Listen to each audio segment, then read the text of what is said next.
안녕하세요. 얼마 전 결혼한 새댁인 30대 여성입니다.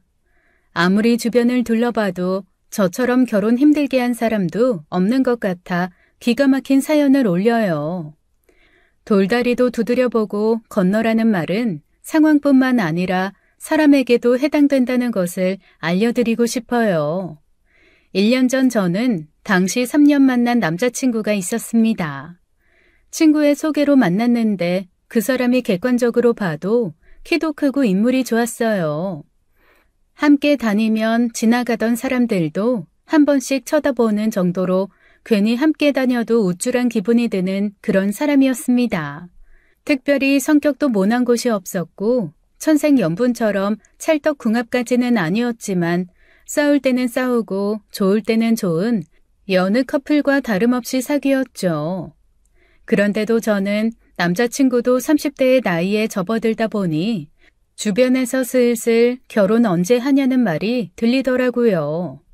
사귀는 동안 결혼 이야기를 진지하게 해본 적은 없지만 한 번씩 나중에 어떤 동네에 집을 사면 좋겠다느니 아이는 몇 명이 있으면 좋겠다느니 하는 이야기를 한 적이 있어요.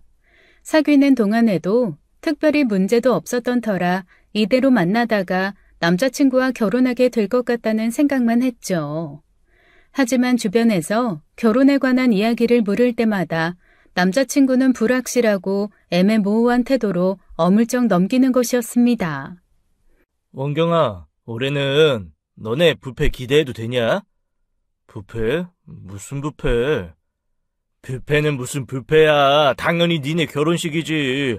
3년이나 만나 결혼 정년기인데 아직 생각 없어? 글쎄, 아니 나이가 무슨 대수야. 각자에 맞는 때가 있는 거지.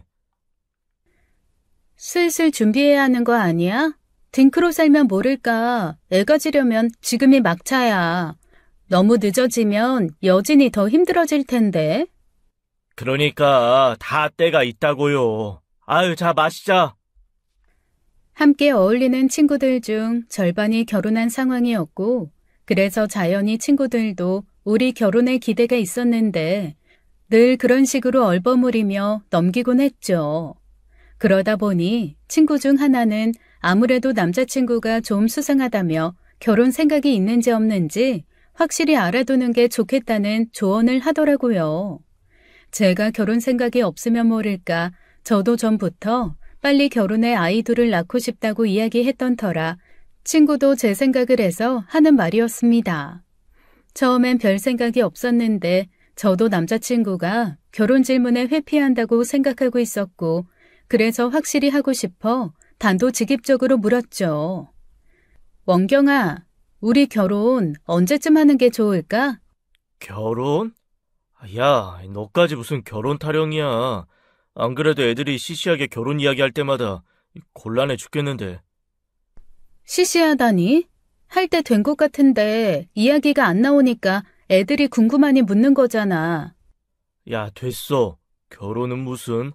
너 나랑 결혼할 생각이야? 아니, 난 결혼 생각 없어.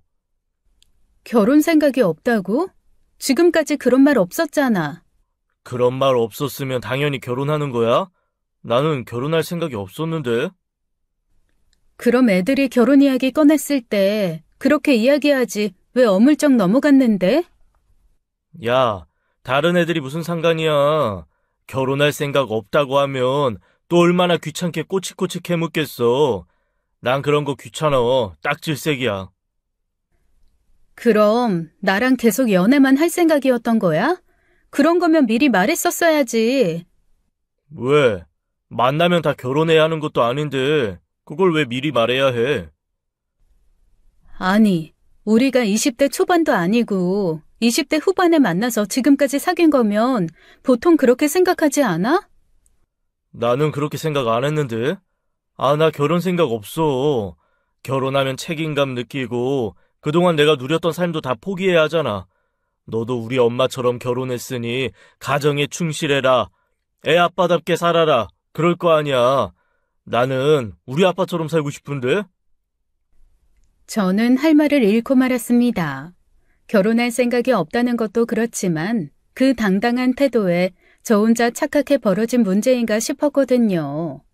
남자친구 아버님은 젊은 시절 음반도 낸 통기타 가수였다고 들었습니다. 평생 가족에 대한 책임감은 없이 기타 하나 메고 전국을 돌며 7080 라이브 카페에서 공연하며 사셨다고 해요.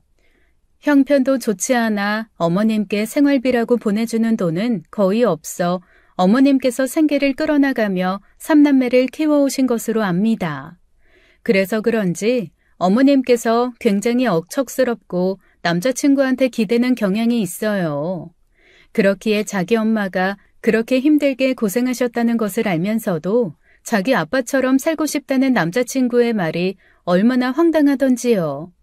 솔직히 그 말 듣고 정 떨어진 부분이 없지 않았지만 당장 남자친구랑 헤어짐을 생각할 정도는 아니라 알겠다고 하며 말했습니다. 결혼 생각이 없으면 모를까 저는 결혼도 하고 아이도 낳고 싶어 차츰 남자친구와의 관계를 정리해야겠다고 생각했죠. 그래서 남자친구랑 보내는 시간보다 저를 위해 보내는 시간을 늘렸고 퇴직 후 오래전부터 꿈꿨던 사업을 시작했어요. 제가 도예과를 나와 저만의 공방을 차리는 것이 꿈이었는데 마침 카페를 운영하고 싶은 엄마와 의견이 맞아 얼마간 돈을 합쳐서 나란히 공방과 카페를 차렸거든요.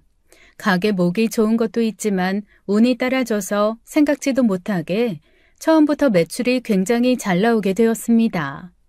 게다가 일이 잘 풀리려고 했는지 아파트 청약에도 당첨되었어요. 잇따른 경사에 행복하고 정신없이 바쁜 하루하루를 보내는데 제 사업에도 꿈에도 관심 없던 남자친구가 어느 순간부터 공방을 그렇게 바쁘게 드나들기 시작하는 겁니다. 가게 계약부터 인테리어까지 저렴하게 한다고 힘들게 발품 팔 때는 전혀 도움을 주지 않았어요. 도와달라 할 때는 피곤하다는 이유로 약속 있다는 이유로 심지어 오픈식 때도 오지 않았던 사람이 부르지도 않았는데 갑자기 찾아와서는 이런저런 훈수를 두고요. 이거 여기보단 저기에 두는 게 낫지 않아? 거기 두면 지나다닐 때 걸리적거려서 안 돼. 근데 왜 왔어? 오늘 우리 만나기로 한 것도 아닌데. 우리가 만나기로 해야만 만나는 사이야? 아, 요즘 너 바쁘다고 부쩍 데이트할 시간도 없어. 얼굴 보려고 온 거야. 별일이네. 내가 만나자고 할 때는 우석이랑 약속 있다. 피곤해 자야 한다. 별 핑계를 다 대놓고선. 그때는 약속이 있었던 거고 피곤해서 그랬겠지. 아이, 좀 잘 되나 보다. 원데이 클래스 이런 거 하면 얼마나 벌어? 벌기는 사람이 많아 보여도 아직 멀었어. 우석이 말로는 여기가 데이트 코스 되어 있어서 상당히 인기가 좋다던데? 연인들 데이트 코스 이벤트 열어서 운 좋게 입소문 좀 탔어. 근데 어쩌지? 나 이거 정리하고 그러면 9시는 될 텐데. 따로 저녁 먹을 시간은 없어. 아이, 그럼 그때 끝나고 먹지 뭐. 평소 할 일 없이 기다리게 하는 게 질색이라던 사람이 2시간을 그냥 기다리겠다고 하는 것도 좀 의아했어요. 갑자기 무슨 바람이 불어서 저런가 했는데 점점 그 행동이 지나치다는 생각에 불편해지더라고요. 처음부터 내일도 자기 일처럼 잘 챙겼던 사람이면 모르는데 자긴 예술가 기질이 있어 개인주의적인 성향이 강해 여자친구든 가족이든 남일을 자기 일처럼 생각하기 어렵다고 했었거든요. 그런데 주말마다 이른 아침 오픈 준비를 도와주거나 저녁에 뒷정리를 나서서 하면서 마치 자기 일이라도 되는 것처럼 저한테 입을 대는 게 좀 싫었습니다. 왜 이래? 이거 내일이야. 왜 자꾸 나와서 귀찮게 그래? 야, 말을 왜 그렇게 하냐? 나는 다 너 도와주려고 그런 건데. 그러니까 언제부터 날 그렇게 도와줬다고 갑자기 이러냐고. 그리고 도움 안 돼. 걸리적거리기만 하는데 흙 다루는 법은커녕 청소도 제대로 못하면서 앞에서 걸리적거리게 왜 그래? 진짜 말 서운하게 하네. 나는 다 생각해서 하는 건데 도움이 안 된다고 그렇게 말하는 게 맞아? 이건 내 일이야. 공과사는 좀 구분하자는 거지. 너가 좋아하는 말 아니야? 너는 너, 나는 나. 전처럼 내일은 내가 알아서 하고 싶으니까 정 기다리고 싶으면 저기 앉아서 좀 기다려. 사실 어지간하면 늘 제가 남자친구에게 맞춰주는 편이었어요. 마음 상할까봐 쓴소리 하기보다는 참는 쪽이었는데 남자친구가 결혼 생각이 없다고 해서 마음이 뜬 건지 제 일이 바빠 여유가 없어진 건지 남자친구가 마음이 상하거나 말거나 별로 신경 쓰이지도 않았고요. 그렇게 제 마음이 뭐가 뭔지 모르겠다 싶은 차에 남자친구의 속내를 알게 된 계기가 생긴 겁니다. 한창 공방에서 일을 하고 있는데 바로 옆 엄마 카페에서 소란스러운 소리가 들리는 거예요. 그래서 무슨 일인가 하고 내다봤더니 웬 아줌마 무리와 엄마가 실랑이 하고 있었죠. 간혹가다 무례한 손님들이 있어 또 그런가 보다 하고 가봤더니 갑자기 어떤 아줌마가 저를 반갑게 아는 체를 하시는 겁니다. 어머, 여진이니? 나야 나, 원경이 엄마, 차원경. 아, 안녕하세요 어머니. 그런데 무슨 일로? 원경이가 너 공방이랑 카페 열었다고 해서 와봤는데 좀 너무한다. 야박하게 딸 남자친구 엄마라는데도 커피값을 받으려 하니 섭섭하지 뭐야. 안 그래도 너 불러보려던 차였어. 너희 어머니가 영 못 믿는 눈치라. 엄마는 그분의 말에 난처하게 저를 바라보았고 이를 키우고 싶지 않았던 저는 그냥 눈치껏 주라고 하고 말았습니다. 커피값 그거 얼마나 된다고 얼마든지 남자친구 어머님 대접해드릴 수야 있지만 엄마가 알아서 내지 않으셔도 된다고 한 것도 아닌데 느닷없이 자기가 당신 딸 남자친구 엄마니까 그냥 좀 해주면 안 되냐고 하는 건 좀 경우가 없더라고요. 그런 사람이랑 실랑이 하느니 기분 상할 것 같아 대충 응대하고 보낸 뒤 남자친구에게 이야기했어요. 오늘 어머님 오셨더라? 말도 없이 그렇게 오셔서 좀 곤란했어.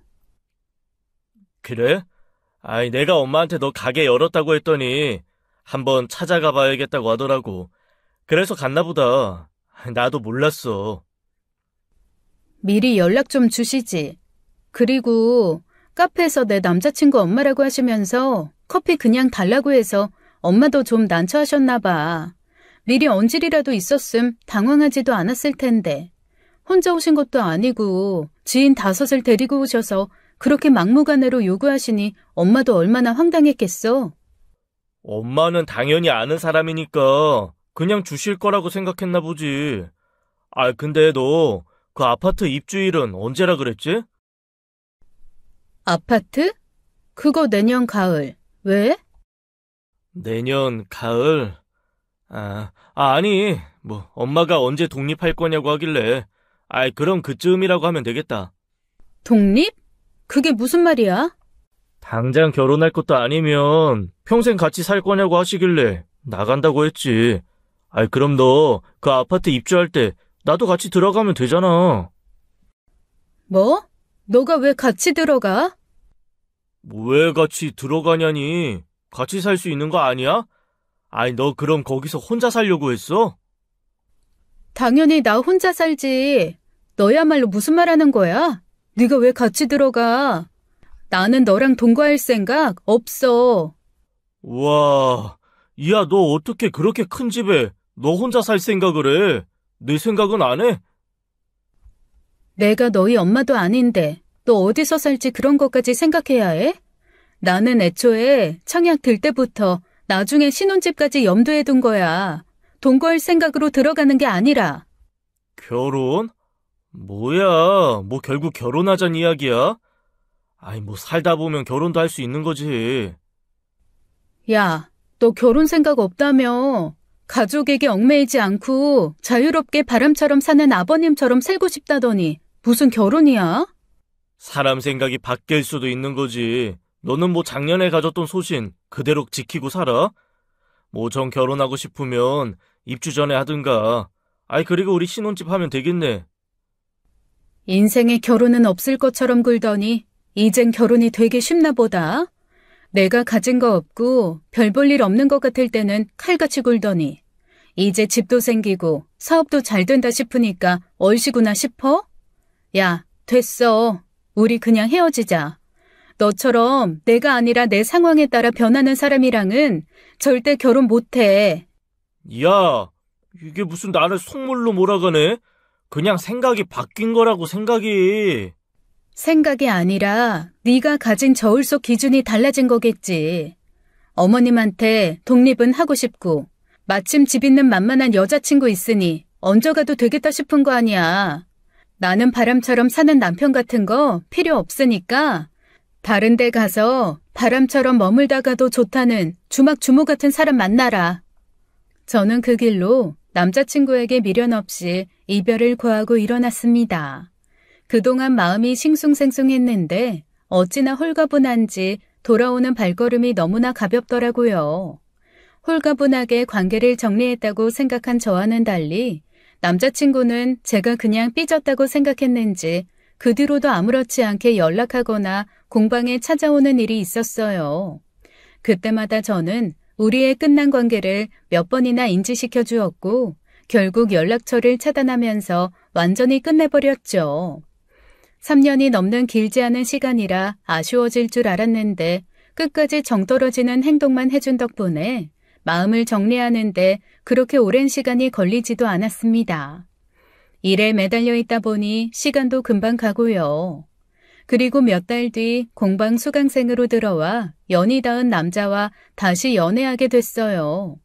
그 사람은 전 남친과 달리 섬세하고 다정하며 결혼하면 딱 가정적인 남자가 될 것 같은 사람이었죠. 사람 좋아하고 술자리 좋아했던 전 남친과 달리 도예나 그림 같은 취미를 가지고 있는 것도 마음에 들었고요.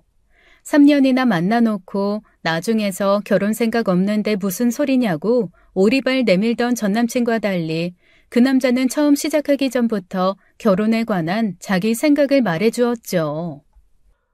여진 씨도 저도 나이가 있으니 이렇게 시작하는 게 어떤 의미가 있는지 알아요.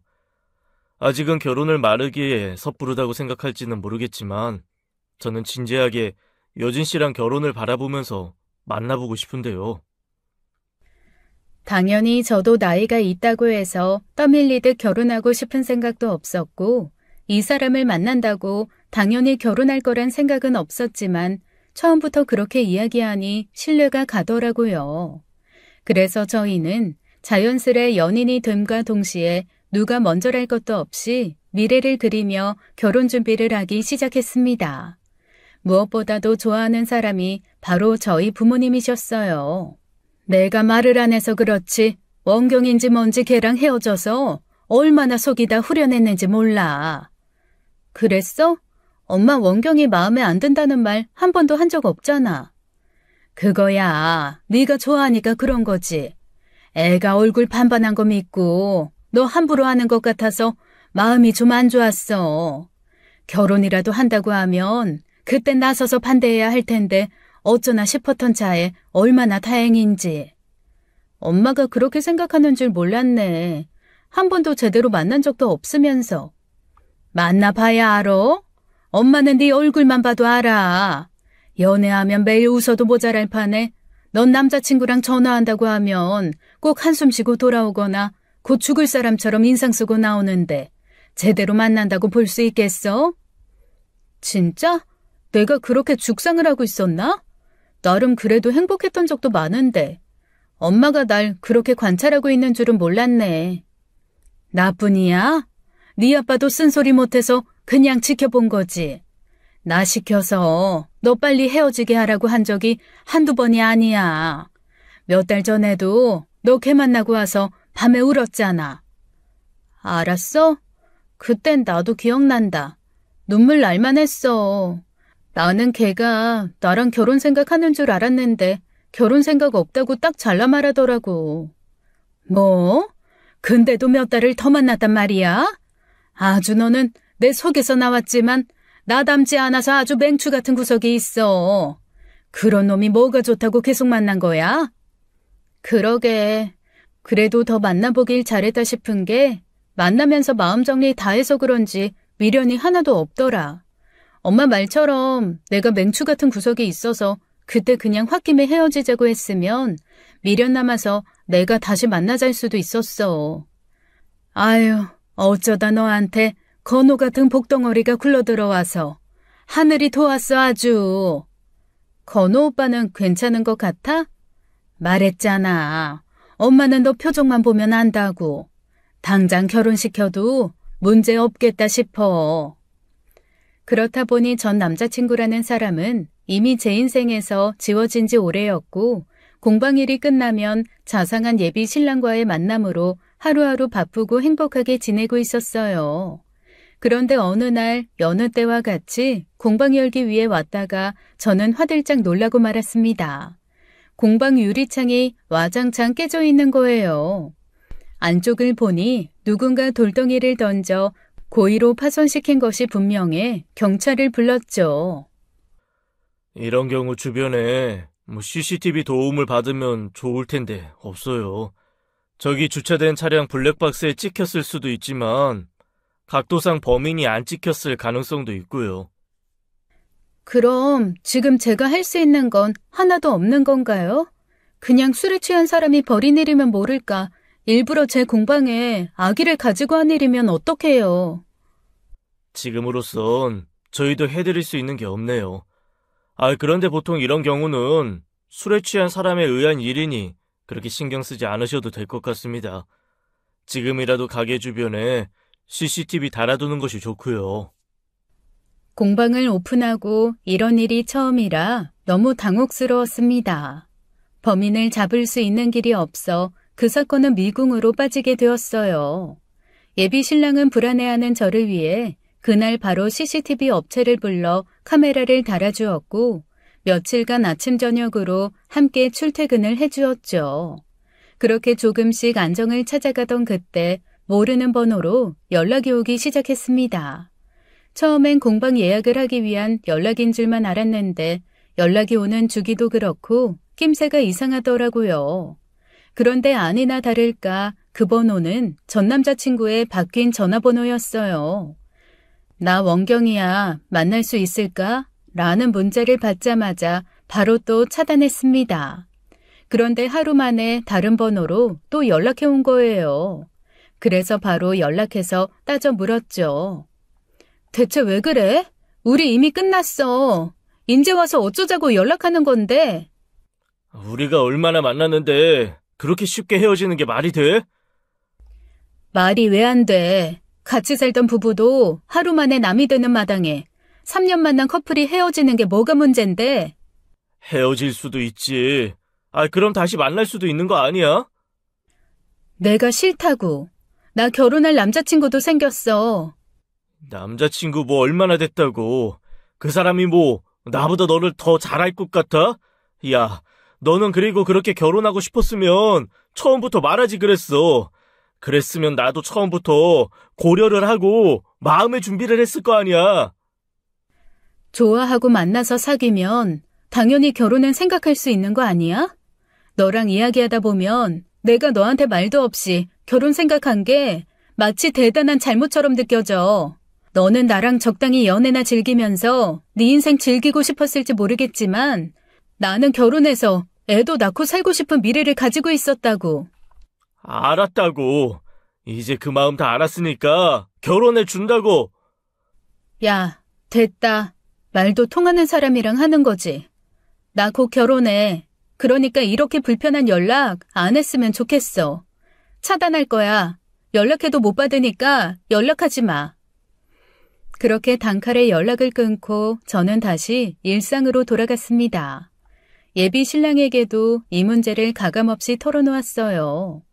전 남자친구와 어떤 문제와 갈등이 있었는지 이미 이야기를 털어놓았던 터라 예비 신랑도 전 남자친구에 대해 잘 알고 있었죠.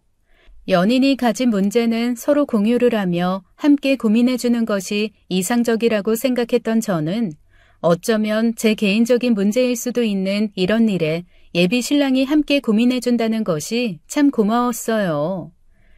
내 일로 괜히 신경 쓰이게 해서 미안해. 그래도 이렇게 혼자 고민하는 거 털어놓으니까 후련하다. 고마워. 이게 어떻게 여진이 네 일이야. 이건 내 일이기도 하지. 앞으로 또 연락 오면 그땐 내가 나서서 알아서 해결할 테니까 번호 넘겨줘. 알았어. 근데 연락이 또 올 것 같진 않아. 그렇게 단단히 말했는데 또 연락을 할까? 남자는 남자가 알아. 그렇게 나오는 걸 보면 언제 또 연락 올지 모르고 어쩌면 또 공방으로 찾아올 수 있어. 이따 공방 간 김에 CCTV도 다시 점검해 봐야겠다. 그렇게 든든한 예비 신랑의 도움을 받고 다시 일상으로 돌아가려는데 그 뒤로 갑자기 공방 예약률이 뚝 떨어지는 거예요. 대체 무슨 일인가 싶었는데 친구가 제 공방에 대한 악소문을 내는 블로그가 있다는 말을 해주었고 그 악성 블로그는 제 공방 SNS까지 와서 끔찍하고 거짓된 소문을 퍼뜨리고 있었습니다. 그저 공방 운영 문제에 대한 불만뿐만 아니라 저에 대한 인신공격이었어요. 다른 곳보다 흙을 더 적게 준다느니 도와달라고 했더니 매섭게 노려보며 그것도 못한다고 면박을 줘서 창피했다느니 자기가 작품을 다 망가뜨려 놓고 고객이 잘못 만들어서 작품이 파손됐다고 책임 못 진다고 했다느니 하는 있지도 않은 사실도 문제지만요. 사실 확인도 되지 않은 그저 저를 비방하려는 목적으로 쓴 글도 많았습니다. 이 공방 주인이 굉장히 문란한 사람이라 밤마다 클럽 가서 남자들 만나는 게 취미라는 둥, 전 남친 사이에서 애도 2번이나 갖고 낙태했다는 둥, 정말 말 같지도 않고 모욕적인 말도 안 되는 글들로 도배가 되어 있었어요. 야, 이거 보통 심각한 일이 아니야. 누가 너한테 아주 나쁜 마음 먹고 일부러 그런 거라고. 그러게, 기가 막혀 진짜. 근데 이거 원경이가 한 짓 아니야? 사실 나도 지금 의심은 하고 있어. 지금 이 상황에서 나한테 이런 짓 벌일 사람은 걔밖에 없으니까. 야, 이거 그냥 넘어가면 안 돼. 신고하고 꼭 잡아서 처벌해. 괜히 너 예정이니 뭐니 그런 걸로 그냥 넘어가면 차원경 그거 너 완전히 만만하게 보고 앞으로도 또 그럴 거야. 응. 안 그래도 건호 오빠가 사이버 수사대에 신고하겠다고 전부 읽어 들여놓았어. 진짜 차원경 짓이면 더 용서 못하지. 전에 만났던 연인이 나에 대해 그렇게 무차별적이고 끔찍한 사이버 테러를 가했다는 사실이 충격이었어요. 비록 끝이 그다지 좋지 않긴 했지만 누군가를 끔찍한 기억으로 남기고 싶지 않아 차라리 저를 모르는 어떤 미친놈이 한 짓이길 바랬죠. 하지만 그건 그저 제 바람이었을 뿐 제게 그렇게 악의적인 글을 남긴 사람은 역시나 전 남자친구가 맞았습니다. 저는 친구와 예비 신랑의 조언에 따라 그를 고소해서 명예훼손과 허위사실 유포에 따른 손해배상 청구로 처벌을 받게 했죠. 문제가 해결되었다고 해서 기분이 나아지진 않았어요. 사귀는 동안 결혼 문제로 인한 갈등이나 끝에 마음이 식어 생긴 문제 말고는 큰 문제도 없던 사람이었어요. 싸우기도 싸웠지만 화해하고 좋을 땐 또 누구보다도 좋았고 어쨌거나 제가 한때 사랑했던 사람인데 그런 사람이 저에게 그런 끔찍한 악담을 하고 다녔다니 너무 속상했죠. 고소장이 들어가고 나니 결국 또 공방까지 찾아왔더라고요. 전에 없이 초췌한 몰골로 나타나 제 눈치를 보며 서 있는데 솔직히 안 됐다는 생각보다는 좀 무섭다는 생각이 들더라고요. 그래서 공방 안으로 들이지도 않고 일부러 사람이 지나다니는 길에 서서 짧게 이야기를 나누었습니다. 왜 왔어? 연락하지도 찾아오지도 말랬더니. 미안해. 내가 나쁜 마음을 먹고 그런 건 아니고. 뭐? 그게 말이 되니? 나쁜 마음을 먹고 그런 게 아닌데 그렇게 끔찍한 말을 쓴다고? 공방 이미지 타격은 둘째치고 나는 너한테 너무 실망했어. 너는 내게 그래도 한때 사랑했던 사람으로 기억될 기회마저 잃은 거야. 누군가 너에 대한 이야기를 꺼내면 나는 치가 떨리지. 너를 단 한순간도 그리워하지 않을 거라고. 그런데 갑자기 제 말을 듣던 남자친구가 그 자리에서 무릎을 꿇는 거예요.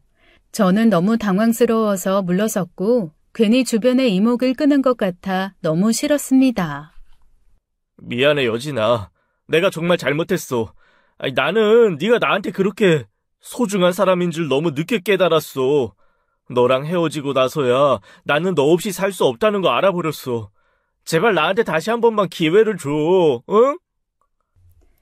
이제 와서 무슨 소리야. 나 남자친구 있고 곧 결혼할 거라고. 2번, 3번 말해야 알아들어? 그 말이 무슨 말인지 몰라? 우린 다시 시작할 수가 없다고. 나는 지금 남자친구한테 너한테 한 번도 못 받은 마음과 사랑을 받고 있어. 원경아, 나는 그래서 설사 지금 남자친구랑 헤어지더라도 너한테 돌아가는 일은 없어. 알겠어?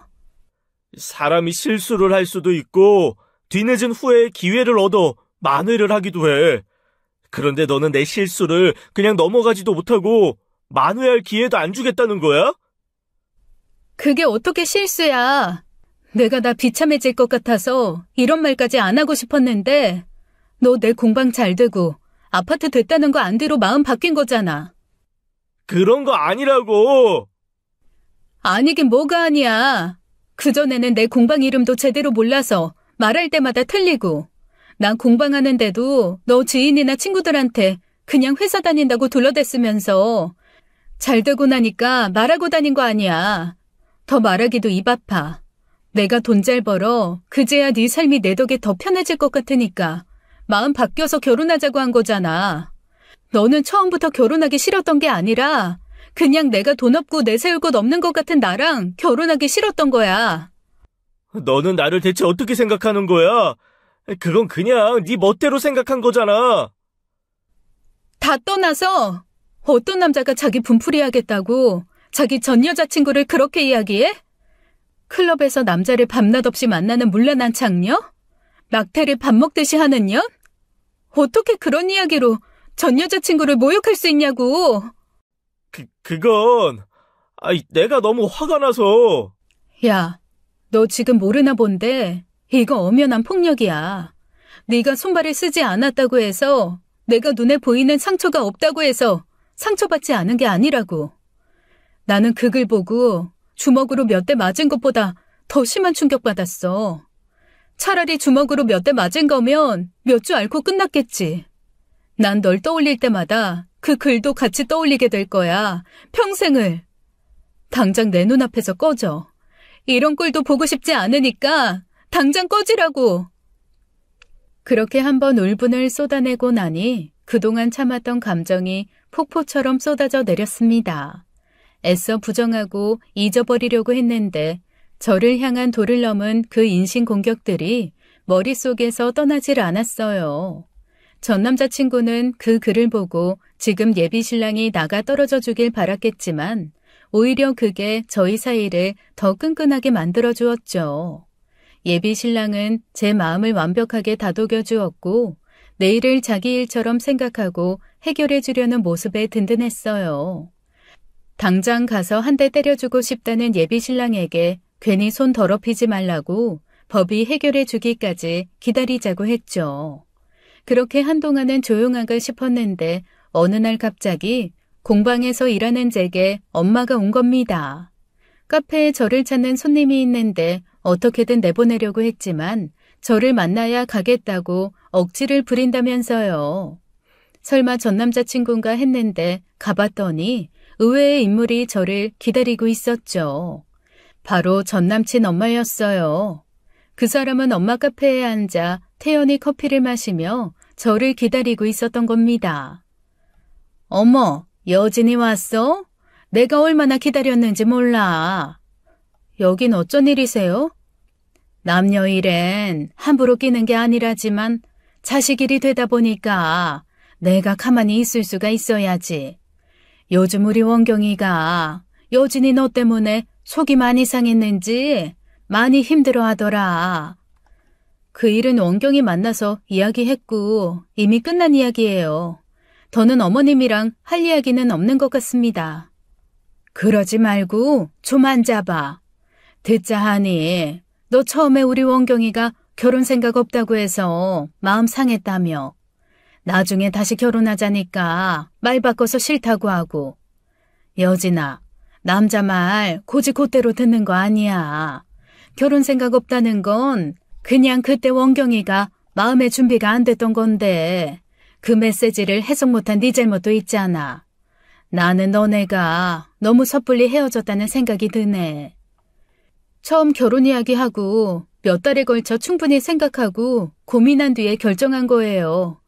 하필 원경이의 안 됐던 마음의 준비가 공교롭게도 제 사업이 잘 풀리고 아파트까지 생긴 뒤에 돼서 제가 오해할 여지가 있긴 했죠. 그게 오해 같진 않지만요. 그럼 그게 오해지 뭐야. 그냥 타이밍이 그랬던 거지. 원경이가 너 얼마나 그리워하고 보고 싶어 하는 줄 아니? 이번 일도 애가 표현을 잘못해서 생긴 문제니까 너네 조아 만났을 때 생각하면서 고소도 취하하고 다시 만나서 제대로 대화하고 오해도 풀자, 응? 아니 듣자 하니까 기가 막히네. 모전자전이라고 두 모자가 똑같이 말귀를 못 알아먹고 한 이야기를 계속하게 만들어 피곤하다 싶던 차였습니다. 카운터에 앉아 잠자코 기다리던 엄마가 나선 거예요. 지금 내 딸 앞에서 무릎 꿇고 싹싹 빌어도 생각해볼 판에 은근슬쩍 이 모든 문제가 내 딸이 잘못한 것처럼 몰아가면서 고소를 취하해달라? 뭐 이런 뻔뻔한 여편네가 다 있어? 뭐 뻔뻔한 여편네? 이 여자 말하는 것 좀 봐. 되게 상스럽네. 더 상스러운 소리 해줘? 못 배워먹은 여편네가 커피값 3,500원도 없이 거지처럼 빌부터 마시고 있는 주제에 이 여자야, 이런 시간 있음 가서 당신 아들 못 끝낸 가정교육이나 다시 시켜. 어디 그런 미친 소리로 내 딸 명예훼손을 시켜놓고 말 한마디로 퉁치려고 들어? 뭐? 메시지를 해석 못한 네 잘못도 있잖아? 내가 진짜 기가 막히고 어이가 없어서 앞으로 그 뻔뻔한 얼굴 다시 한 번만 들이밀어봐. 내가 아주 갓 뽑은 커피를 그 얼굴에 그냥 찌그러뜨려 버릴 테니까. 그렇게 엄마와 합세하여 전남친 엄마를 쫓아냈죠. 전남자친구에 거기다 전남자친구 엄마까지 나서서 사람을 이상한 사람 만드는데 저런 사람들과 가족이 안 된 건 하늘이 도왔다, 조상신이 도왔다 했어요. 제발 더는 엮일 일이 없었으면 좋겠다고 생각하던 차에 이번엔 엄마 카페에 문제가 생겼습니다. 엄마 불러다 아무도 없는 공방에서 점심 먹고 엄마 카페에서 커피 한잔 하려는데 엄마 친구가 오셔서 그러는 거예요. 여진 엄마, 나 진짜 이상한 거 들었잖아. 뭘 들었는데? 내가 저기 그 햄버거집 있는 건물에 요가 다닌다고 했지? 그랬지. 딸이 끊어줬는데 힘들어 죽겠다고 다니네 마네 했잖아. 근데 환불이 안 된다고 해서 계속 다니고 있는데 거기 나오는 다른 여자들이 있거든? 근데 그 여자들이 이야기를 하는데 듣자하니 여진 엄마 카페 이야기를 하는 거야. 이 카페가 원산지에서도 쓰레기로 취급하는 원두사다 커피 만들어서 물만 왕창 넣은 맹탕커피 준다는 곳이라는 거야. 뭐? 그뿐이게? 그 옆에 공방 어쩌고 저쩌고 여진이 아무렇지도 않게 여진이 흉을 보는데 내가 기가 막혀서 그 여자들한테 어디서 그런 말도 안 되는 소리를 하느냐고 다그치니까 자기들도 다 들은 이야기라는 거야. 누구한테 들었는데? 대체 어떤 미친놈이 그런 이야기래? 엄마는 가만히 있을 수 없다며 그 친구분과 요가원을 찾았고 그곳에서 소문의 진원지를 찾을 수 있었습니다. 그건 다름 아닌 전남친 엄마였어요. 자기 아들과 헤어진 데다가 카페에서 자기를 몰아냈다는 것에 앙심을 품고 자기 지인들에게 말도 안 되는 소문을 낸 것이죠. 엄마는 그 길로 당장 고소장을 넣었고 절대 선처는 없다고 못 박았죠. 자기 지인들 앞에선 고소할 테면 해보라고 뭐가 무섭냐고 배짱을 부리더니만 며칠 뒤에 또 카페로 찾아왔어요. 미안해요. 내가 여진이 저거 우리 아들 짝이면 딱 좋겠다 싶은 차였는데 일이 어그러지니 아쉬운 마음에 실어냈네. 아주머니도 딸 가진 엄마니 그 마음 알 거 아니에요. 저는 도통 모르겠네요. 딸 가진 엄마니 남의 자식도 귀하단 생각에 그런 일은 상상도 못할 것 같은데요. 불쾌하니 괜히 저까지 싸잡아 그쪽 같은 사람이랑 묵지 않았으면 좋겠네요. 모양새도 좀 그렇잖아요. 모녀가 쌍으로 고소하고 누구는 모자가 쌍으로 고소를 받고 좋은 게 좋은 거라고 서로 이해하고 그러면 좀 좋아요. 그러지 말고 얼른 취하 좀 해줘요. 됐고요. 할 말 있음 가서 법원에서나 하세요. 더는 들을 말도 들어줄 말도 없으니까. 이렇게 찾아오는 것도 영업방해로 고소할 수 있는 거 아시죠? 더 해줘요? 아니, 좀 사람이 이렇게까지 하면 적당히 파줘야 하는 거 아니에요? 사과는 받는 사람이 알아서 받는 거지. 해야 할 사람이 강요를 합니까? 가세요. 가시라고요. 다행히 그 뒤로 전 남자친구 엄마가 엄마 카페를 찾아오는 일은 없었지만 언제고 다시 그 지긋지긋한 모자를 볼지도 모른다는 불안으로 하루하루를 보내야 했습니다. 그 사이 결혼은 코앞으로 다가왔고 신축 아파트도 완공되어 입주만을 남겨두고 있었죠. 그런데 차츰 잊혀갈 즈음 다시 전 남친이 찾아온 겁니다. 막 공방문을 닫고 집으로 가려는데 갑자기 불쑥 나타나 내 길을 막은 거죠. 각설이랑 전 남친은 죽지도 않고 돌아온다더니 그게 제 이야기가 될 줄 누가 알았겠나요. 반반한 얼굴 믿고 20대 초반엔 여자도 여러 갈아치우고 그 자존심과 콧대 높은 남자가 왜 저러나 싶겠지만요. 잘난 얼굴도 평생 가는 거 아니고 자기 관리 못하고 매일같이 술이나 마시니 순식간에 망가지더라고요. 살이 볼품없이 붙은 얼굴에 제가 좋은 생각이 들지 않아서 그런지 몰라도 인상도 안 좋아 보이고요. 이제 그만 좀 하자. 지긋지긋하지도 않아? 진짜 딱 한 번만 기회를 줘. 나한테도 기회를 줘야지. 왜 이렇게 결혼을 서두르는 건데? 내가 결혼을 서두르든지 말든지 너는 이제 상관이 없다고. 대체 몇 번을 말하게 하는 거야. 난 너한테 이런 거 일일이 설명해야 하는 거 지겨워 죽겠어. 너한테 줄 기회는 없다고. 여진아, 그러지 말고. 나 하루도 너 잊은 적 없어. 너가 하도 아니라고 하니까 나도 미련 털어보려고 했는데 아무리 생각해도 너만큼 나 챙겨주고 생각해준 사람이 없더라. 다시는 너 같은 사람 못 만날 것 같아. 어? 나 조만간 독립도 해야 하고. 그러니까 일단 우리 같이 살아보고 그때 다시 생각해보자. 어? 뭐? 대체 무슨 말을 하는 거야? 내가 너랑 왜 살아? 찾아오지 마. 따라오지도 마. 경찰에 신고하기 전에. 경찰이 뭐라도 대단히 해줄 것 같아? 돌 맞아 난리 났을 때도 뾰족한 수도 없었으면서. 뭐? 너 설마. 됐고, 다신 찾아오지 마. 나 너 무서워지려고 해. 저는 누군가 공방에 돌을 던져 파손된 사건이 떠올랐어요. 그 범인이 다름 아닌 전남친이라는 확신이 들자 너무 소름이 돋더라고요.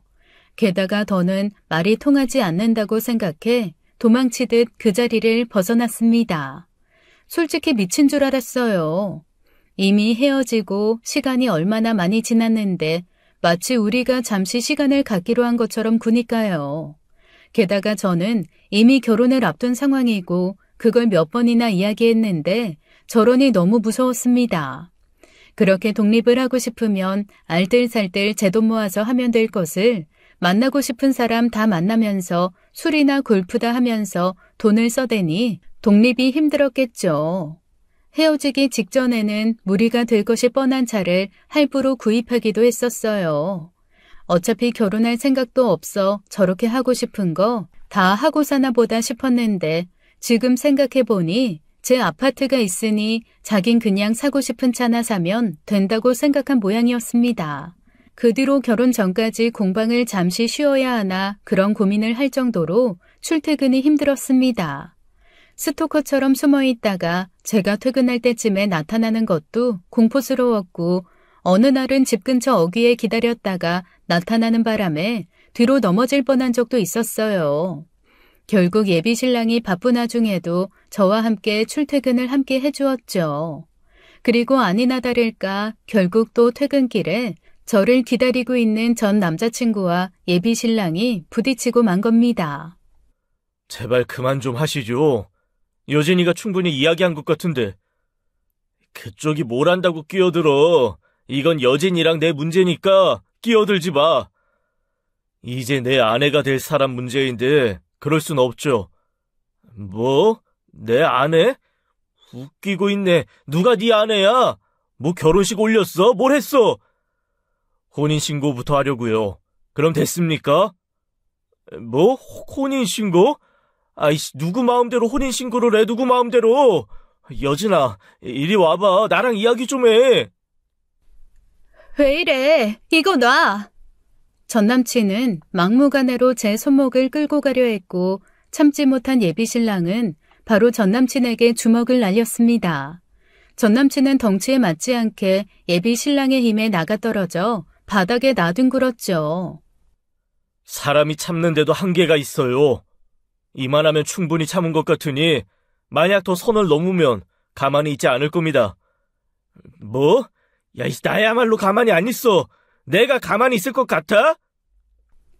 전남친은 그렇게 울분을 토하듯 악다구니를 지르며 사라졌고 가만히 있지 않겠다는 말은 그냥 하는 말이 아니었습니다. 예비신랑을 폭행죄로 고소했거든요.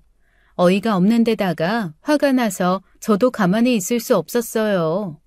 지금 뭐 하는 짓이야? 누가 누굴 고소해? 고소할 만하니 한 거지. 무식하게 사람한테 주먹부터 날리는 그런 놈이랑 결혼하고 싶냐?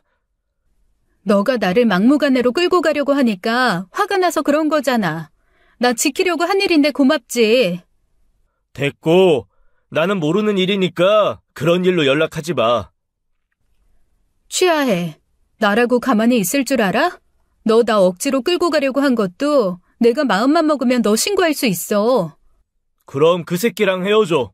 그러면 취하해 줄게. 그리고 나랑 다시 사겨.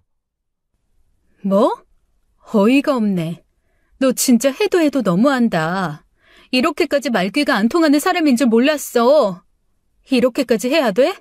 이렇게 한다고 해서 변하는 건 하나도 없어. 내가 말했잖아. 그 사람이랑 헤어지게 되더라도 너랑 결혼할 일은 없다고. 그거야 모를 일이지. 네 곁에 아무도 안 남게 되면 결국 너는 나를 다시 찾게 될 텐데 우리가 하루 이틀 만났어? 자그마치 3년이야. 네 남친 감옥 보내기 싫으면 알아서 해. 네가 헤어지기만 하면 그 새끼도 나도 너도 다 좋은 일인데 뭘 그렇게 고민하고 있어? 잘 생각해봐. 이젠 자기가 갑이 됐다고 생각했는지 전화도 먼저 끊고 예비신랑과 헤어지고 난 뒤 자기한테 오면 고소를 취하해 주겠다고 배짱을 부리는데 얼마나 열이 받던지요. 신경을 쓰지 마. 완전히 상대할 필요도 없는 쓰레기 수준이야. 어쨌든 고소를 당했으니 그냥 넘어갈 순 없잖아. 오빠 위신도 있는데 폭행죄로 고소당했다고 소문이라도 나면 나 오빠한테 미안해서 어떡해. 그 상황에 아무것도 안 하고 있었다고 소문나는 것보다 훨씬 나아. 어차피 기껏해야 벌금 정도 물 거고 네가 나서서 증언하면 정상 참작돼서 벌금도 안 나올 일이야. 벌금 나와봤자 미친놈 한 대 치고 그 정도면 싸게 먹힌 거지. 예비신랑이 그렇게 이야기를 하니 마음이 놓여 심각한 문제 같지도 않아서 저도 그냥 내버려 뒀습니다. 그런데 제가 더는 매달리지 않고 신경 쓰지 않으니 오히려 안달이 났는지 예비신랑이 감옥 간다는데 아무렇지도 않냐고 왜 더는 부탁하며 매달리지 않냐고 날린 거예요. 진짜 징글맞고 지겨워서 그마저도 무시했더니 친구들 사이에 제가 곧 옥바라지하게 생겼다고 소문을 내고요. 하지만 친구들 사이에서도 전남친의 무분별한 악행이 알려진 뒤라 전남친을 만나는 친구들도 많지 않았고 오히려 남은 친구들은 애 좀 그만 괴롭히라고 나무랐다고 해요.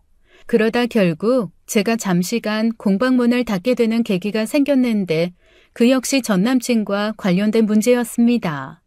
어느 날 중년 여성의 그룹 예약이 잡혔거든요. 그런데 그분들이 아는 분 예비 며느리가 하는 곳이라고 하길래 와봤다고 공방 칭찬하며 좋아하시는 거예요. 예비 신랑에게 들은 이야기가 없어 어리둥절했지만 그래도 어머님 지인분들이시라고 하니 이것저것 더 챙겨드리며 신경 써드렸는데 그분 중 한 분이 그런 말씀을 하신 겁니다. 아유, 원경이 아주 장가는 잘 가겠네. 이렇게 똑부러지고 참한 아내가 어딨겠어. 일도 잘해, 싹싹해. 아주 원경 엄마 노났지. 네? 원경이요? 그래, 원경이, 차원경이. 그분 입에서 전남친 이름이 나온 순간 저도 모르게 들고 있던 흙덩이를 바닥에 떨어뜨리고 말았습니다. 알고 보니 그 지인분들은 예비 신랑 어머니의 지인들이 아니라 전남친 엄마의 지인분들이셨던 거예요. 그 난리가 났는데도 자기 지인들에게 저를 예비 며느리라고 하고 다니는 것이었죠. 그리고 기억이 안 나요. 같이 일하는 선생님 말이 제가 정신을 놓고 눈을 뜨고 쓰러졌다고 하더라고요. 병원에서는 제 증상을 보더니 극심한 스트레스에 의한 공황 발작이 온 거라고 했습니다. 공황 발작이라는 게 말로만 들어봤지 정말 제가 전혀 예기치 못한 순간에 오는 거더라고요. 어떠한 조짐도 없이 제 안에 쌓였던 스트레스가 한 번에 터지면서 사람을 극한으로 몰아넣는 기분이었습니다. 전 남친도 그렇고 그 엄마란 사람도 그렇고 제 상식에서 한참을 벗어난 사람들이라 무서웠어요. 사람 미치게 만드는 것은 일도 아니겠다 싶을 만큼 뻔뻔했고요. 한번 발작이 시작되니 전 남친 이름만 들어도 심장이 쿵쾅쿵쾅 뛰고 불안해져서 견딜 수가 없었습니다. 결국 엄마와 상의 끝에 공방도 카페도 잠시 문을 닫게 되었어요. 저는 약을 먹어가며 결혼 준비를 하게 되었습니다. 심할 때는 밖에 나가는 것조차 힘들어 집안에 틀어박혀 있거나 예비 신랑이 데리러 와야만 주변을 살피며 겨우 외출할 수 있는 수준이었어요. 그러다 보니 결혼식도 미뤄야 하는 거 아니냐는 말이 나왔지만 이미 청첩장이 나와 돌림마당에 많은 분들과의 정해진 약속을 어길 수 없어 그대로 진행하게 되었죠. 그렇게 결혼식 날이 되었고 많은 분들이 결혼을 축하해주기 위해 결혼식장을 찾아주었어요. 신부 대기실에 앉아 찾아온 하객분들과 사진을 찍으며 시간을 보냈고 이제 식이 시작된다는 안내에 따라 준비를 하고 있었어요. 대부분의 하객들은 식장으로 들어가 있었고 몇몇의 하객분들만 식장 밖에 서서 식장을 들여다보고 있었죠. 신랑이 먼저 행진하기 위해 준비하는데 갑자기 믿을 수 없는 일이 벌어졌습니다. 신랑이 있어야 하는 자리에 갑자기 전 남친이 예복을 입고 나타나 서 있는 거예요. 저도 신랑도 그리고 저와 함께 손을 잡고 행진하기 위해 바짝 긴장해 서 있던 아버지도 무슨 일이 일어났는지 모른 채 쳐다만 보고 있었습니다. 그런데 신랑 입장 준비하시라는 말에 갑자기 전 남친이 그 자리를 꿰차고 들어가려는 거예요. 신랑 얼굴을 아는 예식장 측에서 그 사람을 만류했고 그 사람은 적반하장으로 손을 뿌리치는 겁니다. 이게 대체 뭐 하는 짓입니까? 원래 내 자리야. 뻔뻔하게 이 자리 뺏은 건 그쪽이고. 제발 그만 좀 해. 뭐가 네 자리라는 거야. 너 지금 무슨 짓을 하고 있는지 몰라? 나랑 결혼하자며. 너가 나랑 결혼하고 싶다고 했잖아. 그래서 하겠다는데 왜 그러는 거야? 그게 대체 언제적 일인데 그래. 진짜 미친 거 아니야? 너 이거 정상 아니야. 정상 아니래도 상관없어. 너 여기서 결혼하는 거 절대 두고 못 봐. 나랑 안 하면 그 누구라도 못해. 너 그리고 그 집 다 내 거야. 저딴 자식한테 못 넘겨. 미친 소리 좀 그만해. 당장 비키지 못해? 예비 신랑이 전 남친을 거칠게 밀어내려는 순간 전 남친은 예비 신랑을 향해 주먹을 휘둘렀고 예비 신랑이 바닥에 나뒹굴자마자 주변에 있던 하객들이 너나 할 것 없이 달려들어 전 남친을 제압했습니다. 순식간에 로비는 아수라장이 되었고 당장 신랑 입장을 해야 하는 상황에 식이 지연되었어요. 식장에 있던 하객들도 다들 술렁거리며 로비에 나와 상황을 구경했죠. 세상에 미쳤다. 진짜 미쳤어. 여진아, 신고했어? 내가 신고할까? 빨리 신고 좀 해줘. 제발. 친구의 도움을 받아 곧장 경찰에 신고했고 식이 지연되면 결혼식이 물 건너가는 상황이라 친지들의 도움을 받아 전남친을 묶어둔 뒤 겨우 결혼식을 진행했어요. 제가 예약한 홀에 다음 예식도 예정이 되어 있던 터라 친구들의 축가를 비롯해 예정되어 있던 식순을 생략하게 되어 애써 준비한 결혼식이 엉망이 되어버렸죠. 저희 둘만의 일도 아니고 양가 친지분들이 다 와 있는 상황에 그게 무슨 날벼락인가요? 화가 나는 건 둘째치고 시부모님께 면목이 없어 얼굴을 들 수가 없었습니다.